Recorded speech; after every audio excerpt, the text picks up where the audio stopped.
This adventurous and science fiction story begins with a spaceship shown drifting through space. Inside the spacecraft were several astronaut crew members heading toward their targeted location. In fact, there was a high-profile criminal on board the spaceship. This criminal had escaped from many places before, so he was being transferred from one location to another. Suddenly, as their spacecraft approached an unknown planet, it was bombarded by a series of asteroids. These asteroids caused heavy damage, and several systems in the spaceship stopped working. Due to the increasing malfunctioning, almost all the systems started getting destroyed. All astronauts were inside their sleeping chambers, in hibernation mode. But the system began raising an alarm, and one by one, everyone started waking up. The poor captain of the spaceship was killed as soon as he woke up because an asteroid hit him directly. Panic broke out on board.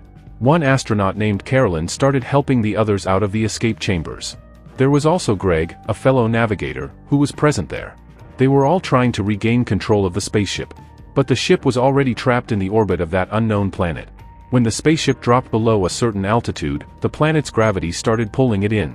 Indirectly, it was clear, if the spaceship wasn't slowed down, it would crash land and explode upon impact.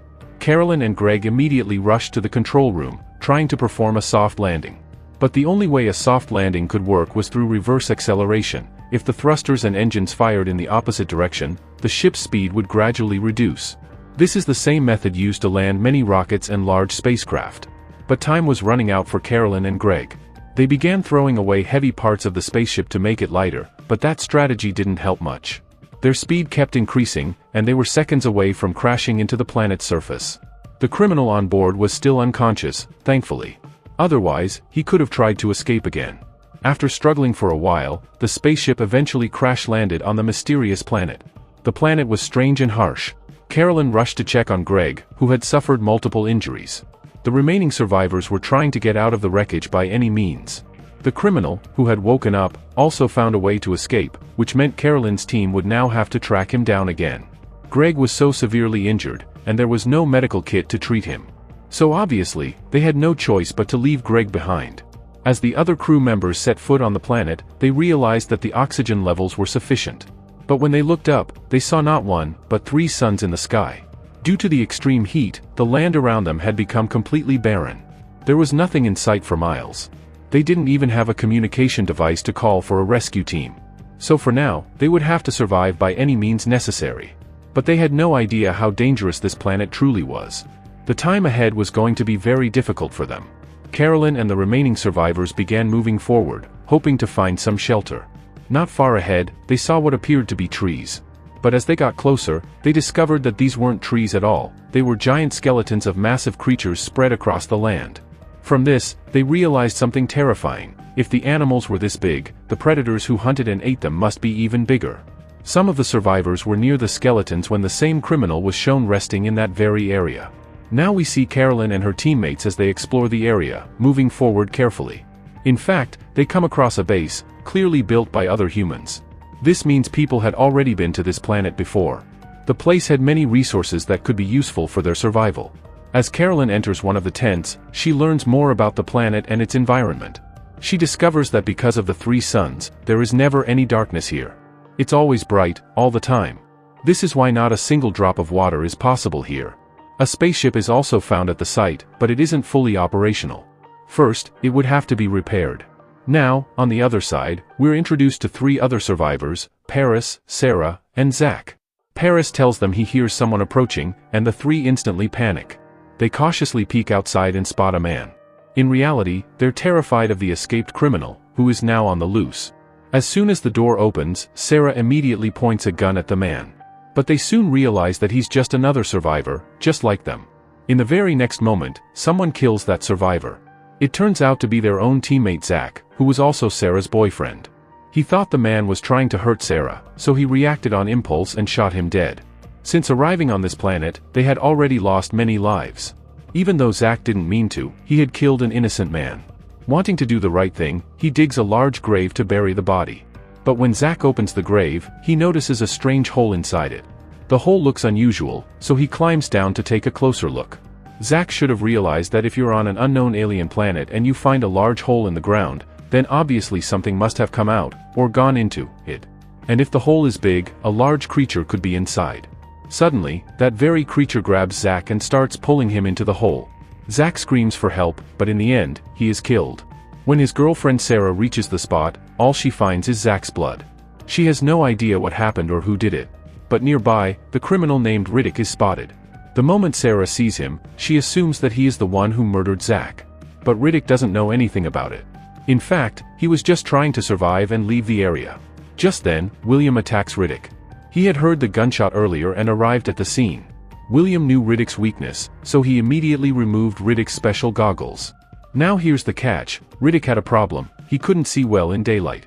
The team then captures Riddick and brings him in for questioning. Carolyn asks him directly, "Why did you kill Zack? You had no right to take so many lives." But Riddick says, "I've taken many lives in the past, but I don't know how Zack died." Carolyn is desperate for answers. Now William goes straight to Riddick and tells him, "You have to help us survive and get off this planet." Riddick wasn't what he appeared to be. He was half human, half robot, with enhanced abilities and strength beyond any normal person. William, seeing no other choice, trusts Riddick and frees him. But Riddick makes it clear. He can't promise to save everyone's life. Now, with whatever resources they had, the group gathers everything and begins moving forward. The heat on the planet was now becoming unbearable. Carolyn had been trying for a long time to repair the broken spaceship. But even when the ship was powered up, its power cells were damaged. They needed a total of 4 power cells, but currently they had only 1. At this rate, they would never be able to leave the planet. And the greatest danger was yet to come, Nightfall. Because those creatures and raptors would emerge during the night. Which, on this planet, came only once every few months. We are now shown a survivor named ABO and his 2 sons. One of his sons wanders off into a dark area at the back of the base. The poor kid accidentally steps on something, triggering an overhead door to open. Inside were bioraptors, which now began flying out and attacking him. These bioraptors had been triggered by the sunlight. The poor boy screamed loudly, and everyone came rushing in to search for him. They searched every direction, and as soon as one door was opened, the bioraptors began escaping from it. When ABO finally found his son, it was too late. He was already dead. This showed just how dangerous the bioraptors were. Even if they were small in size, they had razor-sharp teeth and claws. ABO, devastated, buried his son in grief. Even Riddick was no longer trying to run away. He now accompanied Carolyn and William into the chamber, where they began inspecting the basement. Inside, they found the skeletons of many humans and animals. It was clear now, during the dark phases, raptors resided here, and this is where they stored their captured prey. Sarah also realized now that Riddick hadn't killed Zack. She had wrongly suspected him all along. But Riddick didn't care. He just wanted to stay away from everyone and live his life in peace. But there was now a serious problem. They all had to leave this planet before nightfall. Because once darkness fell, every creature that had been hiding underground would come out. Riddick informed them that once a month, the planetary system aligned in such a way that this entire planet would be engulfed in darkness for several weeks. And when that happened, all creatures and raptors would emerge. So it was obvious, they had to escape before nightfall. Now, their mission was clear. They had to find and install enough power cells into the spaceship and leave the planet. Since they currently had no spare power cells, they repaired a buggy and set off to search further ahead, using whatever limited resources they had. It was clear now, they didn't have enough supplies. But survival was their only focus. Far away in the sky, the eclipse formation was starting to appear. All the planetary systems were aligning in a way that would soon plunge the planet into complete darkness. They worked as fast as they could, but the darkness spread rapidly. And the bioraptors and giant creatures began to emerge from underground. Some of these creatures had never been revealed before. The entire sky was now filled with deadly raptors. Everyone began running to find a safe place. But Sarah and Riddick tripped and fell at one spot. Riddick, however, seemed to know how to survive against these raptors. He told Sarah, "Lie down flat on the ground and pretend you're dead." Surprisingly, this technique worked. The bioraptors ignored them and moved on. Now that the planet was completely dark, Riddick could finally remove his glasses and see clearly. Because of his special eyes, Riddick could now see everything clearly in the dark. He could even sense that the smaller raptors had already come out, and much larger, more dangerous raptors were about to arrive. They had to find shelter and escape quickly. Everyone managed to reach a shelter, but from outside, they could hear the screeches of several bioraptors, who were seemingly running toward them to attack. At this point, Carolyn and the others understood that these raptors didn't have eyes. They detected movement and sound to locate their prey. But the noise outside was so intense that a man named Paris wanted to go outside. However, the group realized they could use this knowledge to their advantage. Since the darkness would last for at least a week, they decided to move quietly toward a corner section of the shelter, hiding inside any container or box they could find, remaining completely silent. Whatever resources they had could be used during this time. But as the saying goes, no story ends without some action and thrill, so panic once again began to spread among them. Everyone believed that as long as they stayed where they were, they would be safe. Riddick also helped them move to another container, even creating a small opening in the door for them. Though the others entered the container, Riddick sensed the presence of something else. Obviously, with his enhanced vision, Riddick could see what normal humans couldn't. He noticed that some bioraptors were still present and ready to attack. They were only waiting to detect some movement. With Riddick was Abo's other son, and Riddick told the boy clearly, "Stay completely still. If you move even slightly, you'll die." But the raptor started sensing that very movement. The boy got scared and ran to save his life, but the sound of his motion attracted even more raptors. They caught him and killed him instantly. Both of Abo's sons were now dead. And what could Riddick do in that situation? He had already said he couldn't take responsibility for saving everyone. The rest of the group began to panic too, as they now knew the raptors were nearby. During this process, Carolyn, William, and Paris noticed something important. The flashlight or bright light actually burned the creature's body. They had just witnessed it with their own eyes. This made it clear, no matter how many weapons they had, light was the greatest weakness of these creatures. So they decided to plan their next moves accordingly. Everyone sat together in the chamber to discuss the best way to escape. Now that they knew the raptor's weakness, Carolyn believed they shouldn't wait any longer. They had to gather more power cells quickly, repair the spaceship, and get off the planet. They also had light as a weapon now, which could help them fight the creatures. But William disagreed.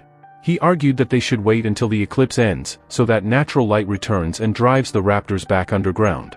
Facing these creatures in total darkness was extremely dangerous. Still, despite his reluctance, William began to agree with Carolyn's plan. Carolyn's plan seemed to be the best one because if they waited for the eclipse to end, many weeks could pass, and they clearly didn't have enough resources to survive that long. William was angry that everyone was rejecting his plan outright. He began to feel insulted.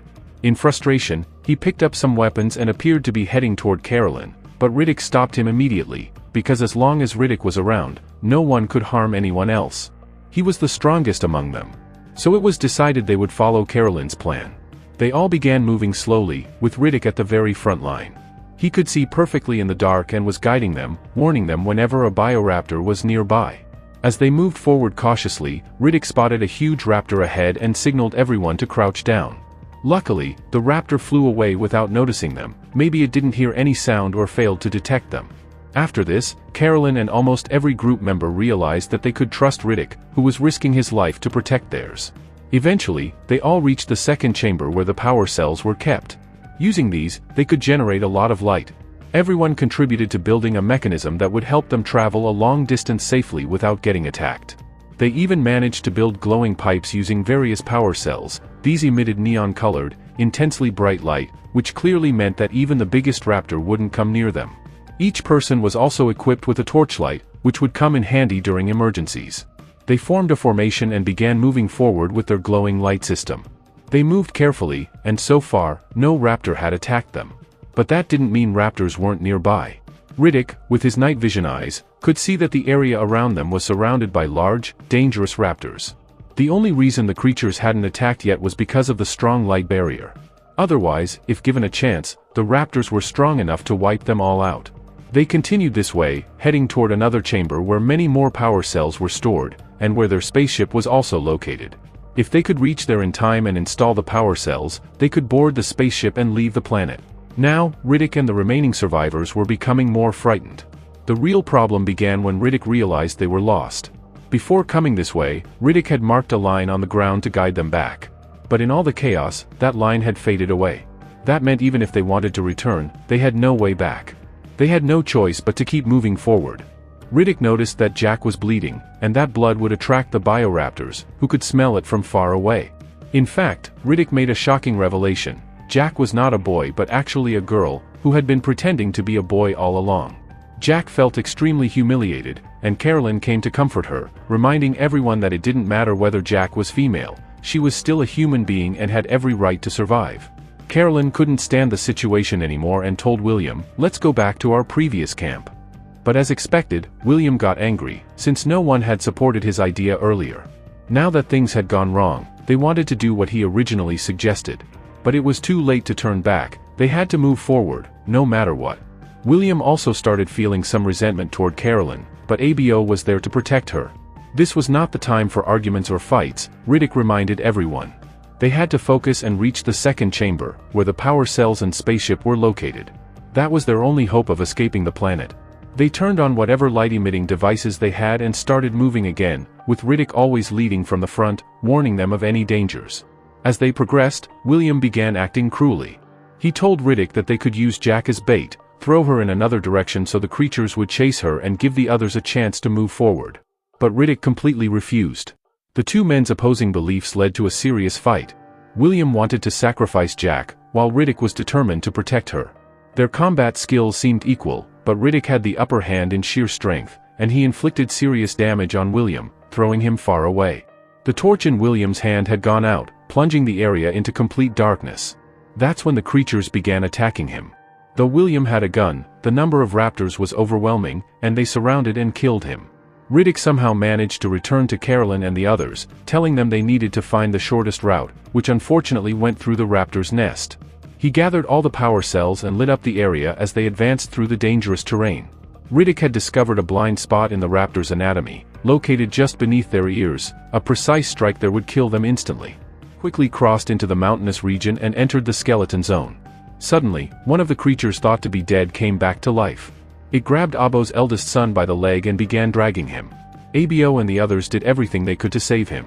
Meanwhile, Riddick had gone ahead, and Jack followed him closely from behind. But suddenly, that same raptor jumped on Jack from above and attacked him.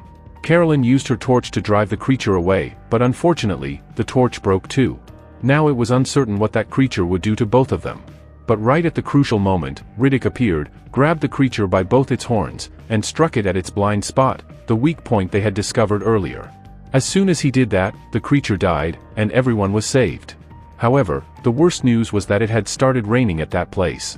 That meant all the fire and light sources they had would soon be extinguished. As expected, the creature first caught Abu's eldest son and killed him. Abu was left screaming helplessly, as now his entire family was gone. Somehow, Riddick spotted a cave nearby where everyone could hide. He quickly took Jack, Carolyn, Abu, and the others inside to protect them from the raptors. Meanwhile, Riddick took all the power cells and headed toward the spaceship. He had to activate it if they were to escape this planet. Poor Carolyn, Jack, and Abu were left with only one remaining flame, which was slowly dying out. As their light began to fade, they looked up and noticed some glowing insects above, creatures that emitted light from their own bodies. Carolyn collected them in a jar to use them as a makeshift torch. Riddick managed to start the spaceship's engine, but Carolyn feared he might leave them behind, so she followed him. The two had a brief argument, but in the end, Riddick agreed to go back. He quickly returned to the cave and brought Jack and Abu. But now, some creatures were blocking their path. Riddick took responsibility for saving the others and rushed to get them into the spaceship. But the problem was, now Riddick was surrounded by two creatures. Carolyn feared that he might die. However, moments later, Riddick came running, screaming in pain, with multiple wounds on his body. Carolyn tried her best to help him board the spaceship. Sadly, just then, a creature appeared and grabbed Carolyn, taking her away.